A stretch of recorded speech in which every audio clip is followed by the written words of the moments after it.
Hello everyone, Jeff with the Green Review here. Many complex chemical systems help plants maintain a root-to-shoot balance.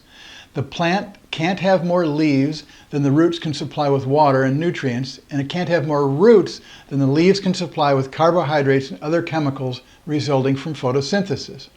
This is not a balance by weight or volume, it's a biological balance. I'm going to use this Phalaenopsis orchid to help explain this concept. It has easy to see roots, leaves, and flowers. And you know what?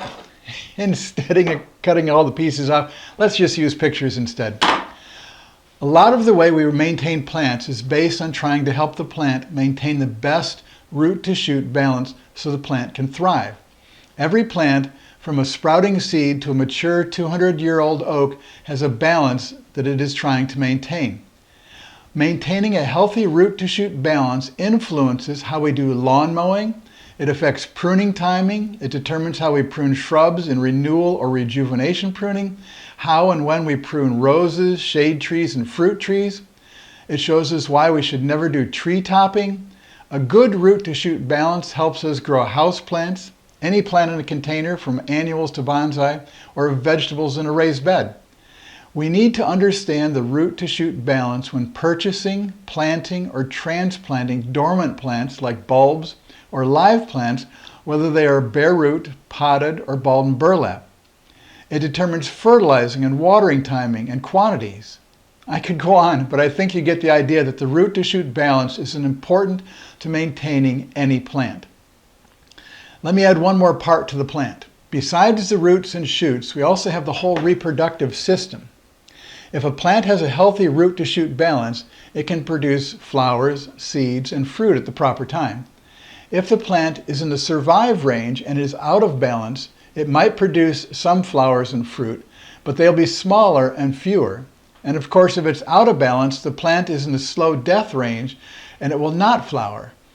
During the reproductive phase of plant growth, there is a simultaneous stop to shoot and root growth. The root-to-shoot balance is wobbly.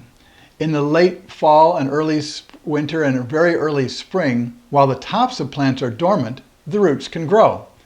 The larger root system can now supply more water and nutrients to allow increased spring growth of the top of the plant.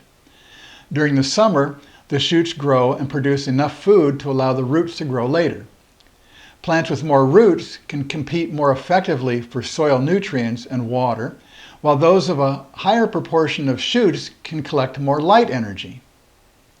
If the soil media has the right amount of nutrients and moisture, the plant doesn't have to waste energy growing more roots in search of food and water, and it is easier for the plant to maintain its health.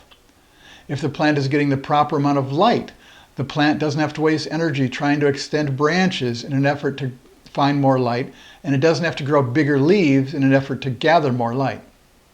I want to give you just a couple of examples of what happens and how the root-to-shoot balance works in our landscapes. If we dig a plant to transplant it, we cut off roots. The greatest loss is the small water and nutrient absorbing roots, and this creates stress in the plant. Photosynthesis comes to a stop as there isn't enough water to support it. The plant will stop growing new shoots and will send the carbohydrates and other chemicals that it has available down to the roots to produce more roots. As the roots regrow, the shoots will proportionally begin to regrow. If we don't supply the proper amount of water, light, and temperature, the roots won't grow back quickly or to full size, and so the top can't grow well either.